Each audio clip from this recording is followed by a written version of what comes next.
I can't be the only one tired of this shit. I can't be the only one. Y'all tired too. I know y'all tired. What's up? Welcome back to my channel. My name is Jade Fox and I'm here back. I'm back, baby. Hey, depression, the shackles of depression ain't holding me down.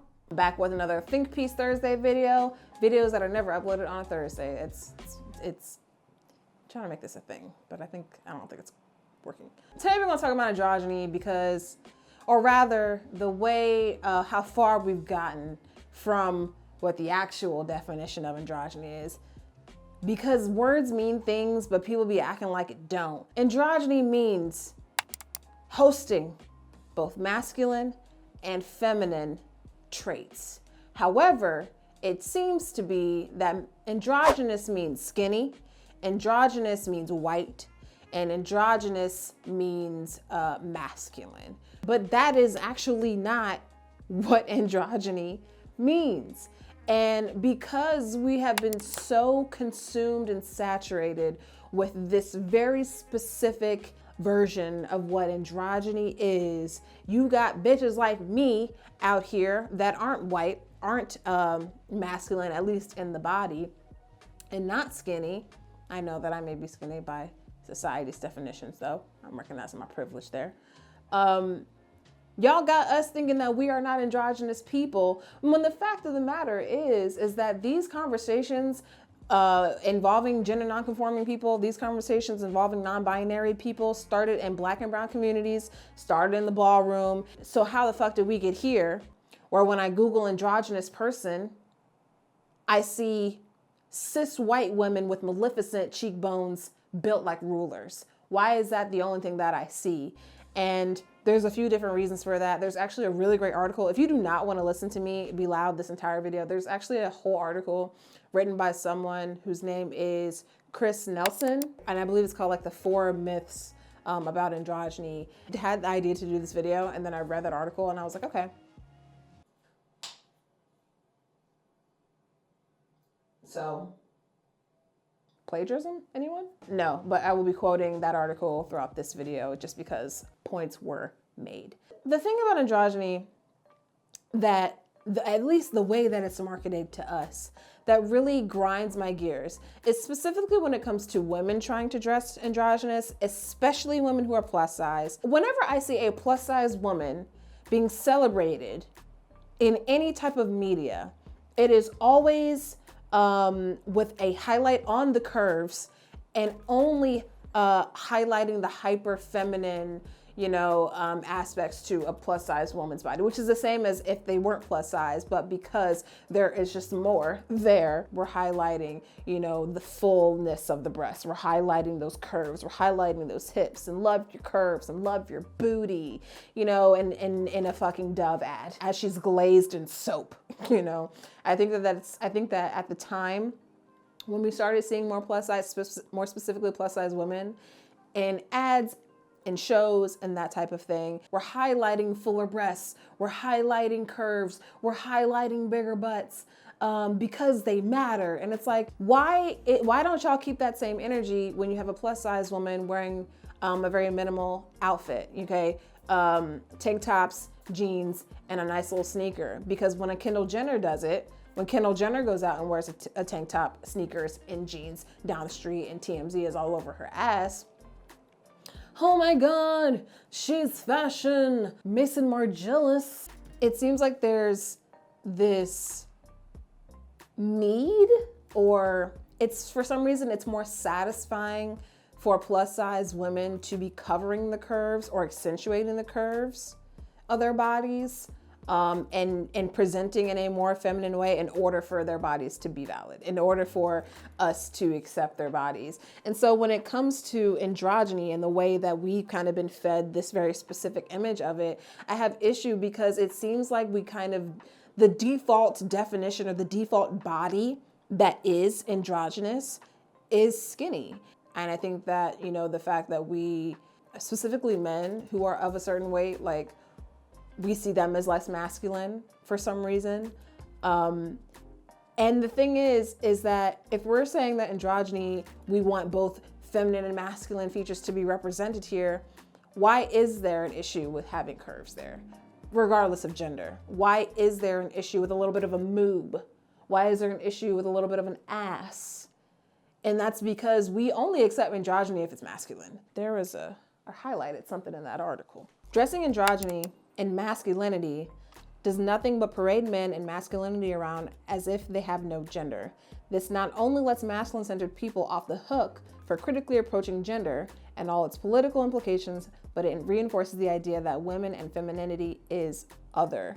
You can see a very good example of this when you go to pretty much any genderless or like unisex store. If you notice, a lot of the clothes, they're cut in more masculine, more like traditional menswear cuts. So you're gonna see like a lot of flannels, a lot of like straight cut button-ups and button-downs, just regular kind of fit t-shirts or like maybe slightly looser fit t-shirts. If anything, it seems like masculinity can exist without any explanation or justification, whereas femininity requires it. And I think that even the way that we see, you know, the attempts of the media trying to be inclusive and trying to, you know, really show the range here by having Harry Styles in a dress, or by having Jaden Smith, you know, with a messy smoky eye look or something like. And it's almost kind of annoying to see like people kind of use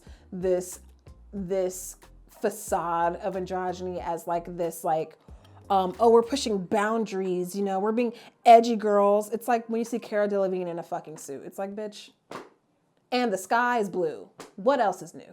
These are people who can jump in and out of androgyny for a photo shoot, for likes, for, you know, oh my God, they're so brave points. Because at the end of the day, we're gonna go right back to seeing them in their normal, you know, streetwear, whatever, and hairstyles and fucking pearls and his mom's cardigan, like whatever. I'm not even saying that I don't like them or that I don't like their style, but what I'm saying is that it's cute for a photo shoot, but it's not cute when it's your identity though. Ooh. I'm just tired of like cis white guys playing dress up for clicks and then somehow redefining androgyny. I don't know how. There is absolutely no reason why when I Google like androgyny or androgynous person, Grace Jones and my best friend are the only two people that come up. Only two people who are black. I think Janelle and they might come up now too. That is crazy. That is crazy. When black and brown people, trans folks, non-binary folks, wrote the vocabulary that you are using now to define these fucking twinks who are calling themselves androgynous. It's wild the way that this shit has been, like these stories have been rewritten to us. These words have been redefined to us to the point where people who actually are androgynous, who embrace their feminine and masculine in whatever way that is, because it can be outward and inward, it can be your personality and the way that you carry yourself, whatever way that is, there are people feeling like they gotta dial back on the femininity or it don't match or it don't like work, which is bullshit. There's such an erasure of black and brown people from the media anyway, as examples of these types of people.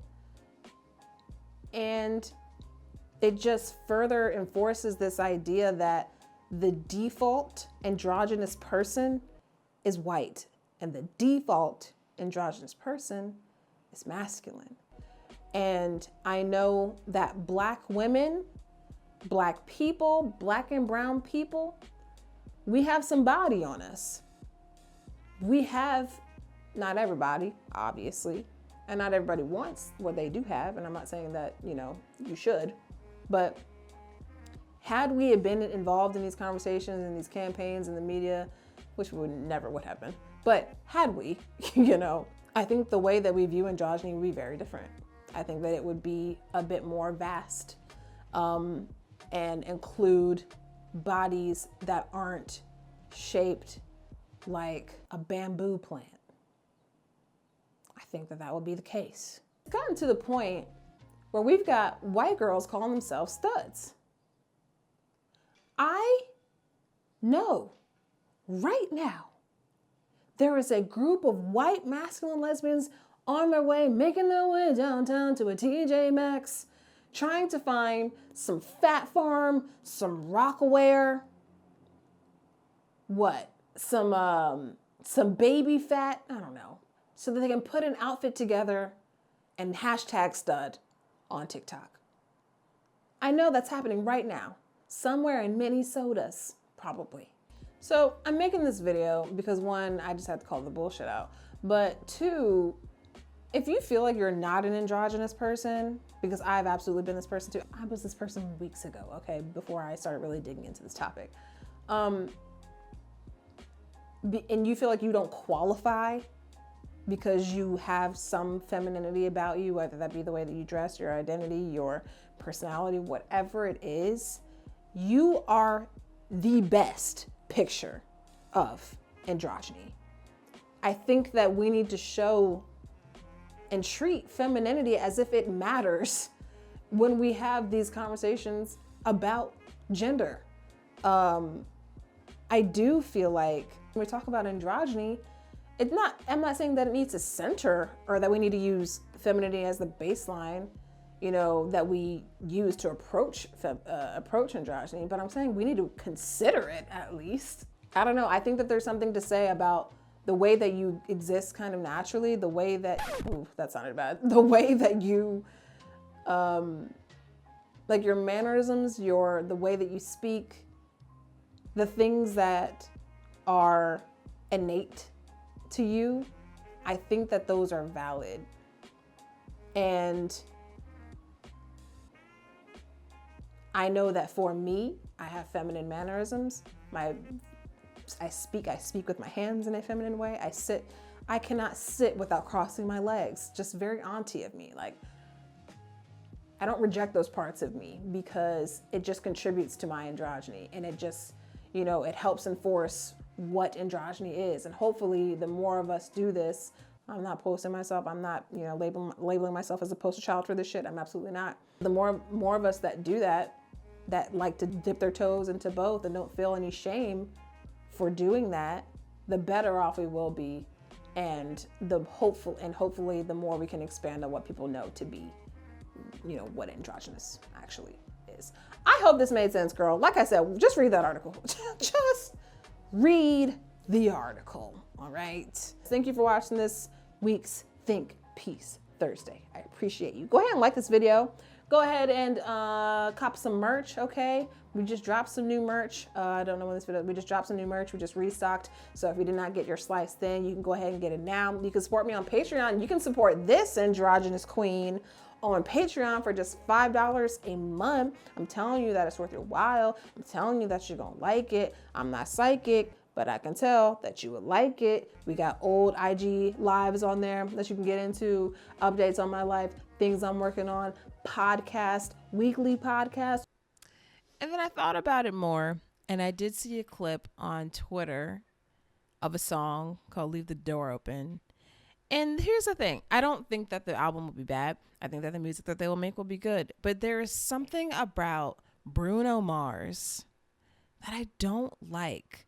And I feel like it's because I feel like he's in his Justified phase. Like, I feel like he's in his R&B bag right now.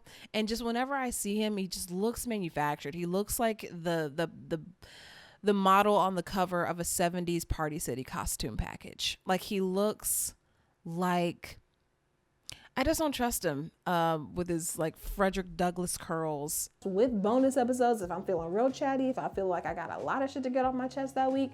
So www.patreon.com/IamJadeFox. Put in your debit card information.